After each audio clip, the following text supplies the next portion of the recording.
Hi, it's me again with Corel tips and tricks. Pretty cool little graphic. I've done it in two different colors. I think I like the blue one better. But I thought I'd show you. I brought in an indexing line, put it in the center of the page. So I'm going to draw an ellipse and I'm going to hit P. I'm going to hit the plus key on the keyboard and I'm going to make me a little crescent, like a crescent moon. I'm going to take the Smart Fill tool and I am going to nudge that over. Now I can delete one of these rings and hit P to put that ring in the center. Now I can reduce this in size.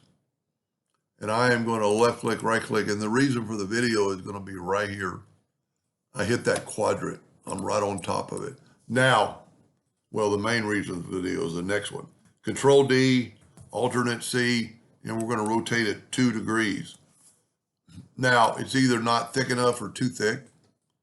We don't really know which line is line, so we're going to make this one red.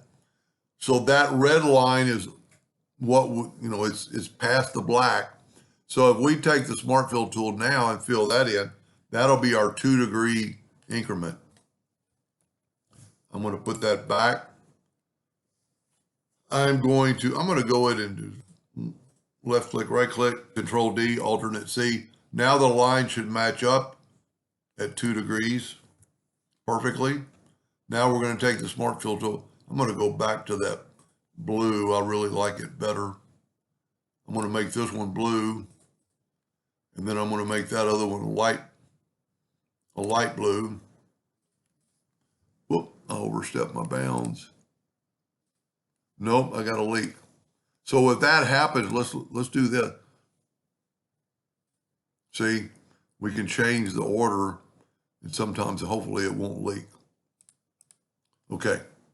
Now, well, what we want to do is take this blue one and you can tell you got blue down here. We're going to get the interactive fill tool and kind of go from there to there. And we're going to put a little darkness right here. You know what? I'm going to leave it that dark. Now I'm going to group these together. I'm not going to duplicate them. I'm going to go alternate C and I'm going to go to Windows, Dockers, and Transform, or yours might say Transformation, depending on the version. We're 2 degrees and 2 degrees, so we're 4 degrees. We need 90 of them, but whenever Corel says copies, have one less because you've already got one, and hit apply.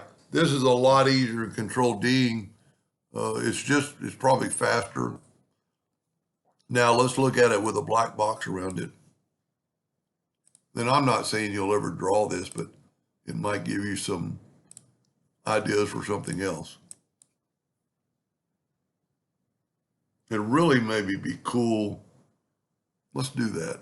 So a lot of people, maybe you don't know, you can go the undo tool right here and go down to, because I rotated it, normally Control D.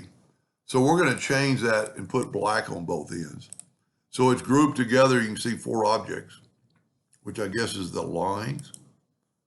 And we're going to go to object, group, and ungroup. Now we're going to get this, which is that fountain fill. We're going to get our interactive fill tool back again. Now this is going to go completely dark, but we're going to take that light blue and put it right in the middle. See, this way it's going to have black on both ends. I'm going to make it a little bit blacker up top.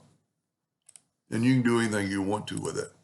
Now I'm going to group it together, Control G, alternate C to tell it to rotate from the center. And you're going to have that. And then I can grab the circle and take the circle away. And at this time, you can make it whatever size you want. It's not going to change anything because it's not a line, it's a fill. Let's see what it looks like. Object, order, back a page. Whoop. That looks pretty cool. I mean, it looks really 3-dimensional. Anyway, I hope that helped somebody someday, and thank you for watching.